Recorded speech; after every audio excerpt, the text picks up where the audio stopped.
So everybody asks you about basketball. I want to talk about podcasting and sports media. What led you more, because you worked in television, and now you're working more podcasting. In the last 4 years, the sports media landscape's just changed into more real, authentic conversations versus before it felt like, I don't know, kind of just not real. Talk about like what you've seen in podcasting, and then for yourself, how have you improved as a podcaster from before to where you are now?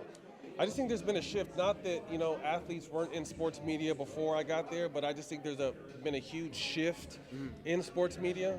Obviously I started with ESPN and Fox and found some success there, but realized, working for Disney and working for Fox, you got to kind of walk a straight line, and I've been a habitual line stepper my whole life. Yeah. So just kind of thinking outside the box of what else can we do. Podcasting was fairly new from a standpoint of kind of sports podcasting when we jumped out in the space, and we found a lot of success really quick. We won Sports Podcast of the Year our first year in existence, and I feel like, we kind of opened up the door to, it's almost like we're kind of the grandfathers in this space, like the OGs in this space, and we're here tonight with Straight Game and all the other hundreds of sports podcasts, and to me, I don't look at it as competition. I look at it as we all have our unique journeys and stories and our ability to tell our stories and have our own audiences. And now that I'm a fan, I'd rather hear from someone who did it. I don't care how good you are, if you're around it, but I'd rather hear from someone who did it, and I think that's why you've seen the rise in sports podcasts, and you've just seen the rise of just more athletes in this space talking about their experiences. So someone that hasn't done it, I look up to guys like Ernie Johnson, Scott Van Pelt, Rich Eisen. Another guy I look up to that you guys had on was Pat McAfee. And you guys talked about how him being the face of sports media and you guys kind of shifting it. Talk about what about him makes him so special and why people gravitate towards I just think he's a great energy and a great personality. And he has a kind of, I don't give a fuckness about him that's beautiful, it's refreshing. He's going on ESPN and calling out his bosses. I don't know too many other people that can do that, but just getting a chance to be around Pat and watch him and knowing him a little bit, I just think he's exactly what sports media needs. I think he kind of blurs the lines, which is good because it was so straight-laced at one point.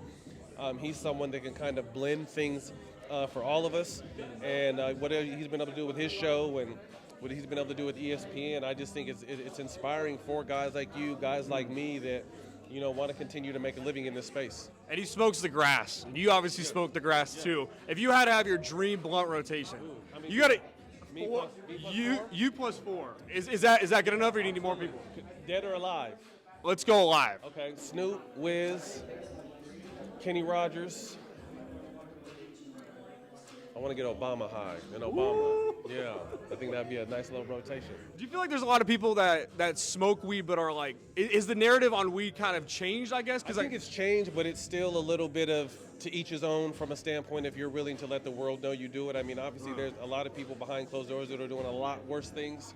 I think obviously the stigma from cannabis has definitely changed. It's more socially acceptable, and I think a lot more people are doing it, but they can be doing it in different ways, whether it be tinctures, edibles, all that kind of stuff. But I've been an old school guy. I've been smoking since my teenage years, and I definitely feel like it's helped me in life. It's helped me in my career, and it's just been something I've always been able to kind of go to when needed. Would Pat McAfee make that rotation at some point? What would he be like in that blunt I would love Pat in the rotation. Funny story, we interviewed Pat at All-Star in Indiana 2 years ago. Yeah. And he got there a little bit late. So me and Jack had smoked already, but he came with some gummies, and he had them.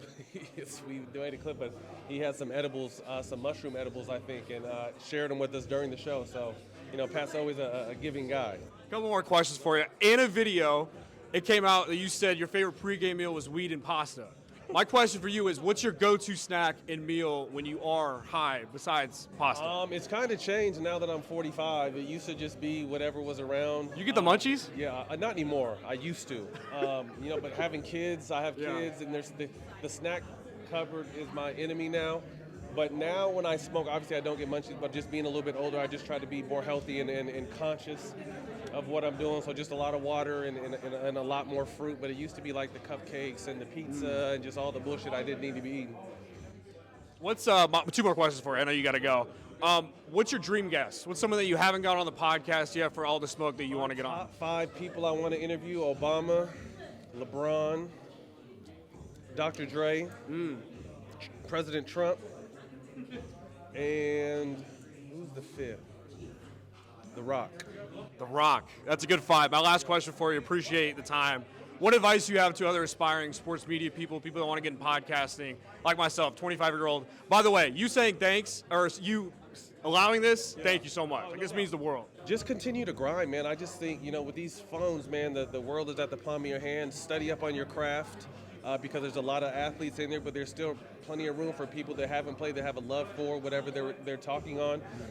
You guys are the next generation, you know what I mean? So TikTok and all the different outlets, I mean, you can be the next biggest thing, starting small. So if you love it, work at it.